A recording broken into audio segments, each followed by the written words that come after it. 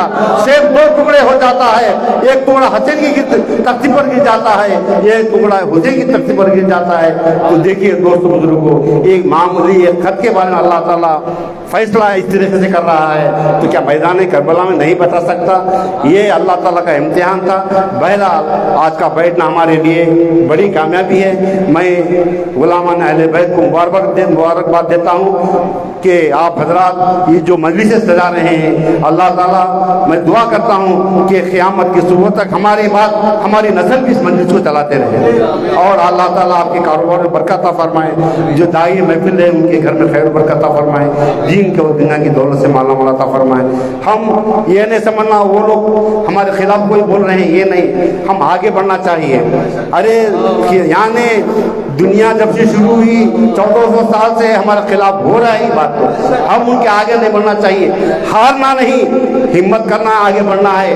کوئی کچھ بھی بولے ہم عاشق حسین ہیں، عاشق اہل بیت ہیں، عاشق رسول ہیں، عاشق اولیاء ہیں، عاشق پیر ہیں. یہ ہمارا مقصد ہے بس. خدا حافظ. یا حسین یا حسین یا حسین. واخر دعوانا الحمدللہ رب العالمین. اب آئیے میں حافظ و قاری محمد چاند پاشا صاحب سے گزارش کرتا ہوں بارگاہ امام حسین مرتبہ پیش کریں.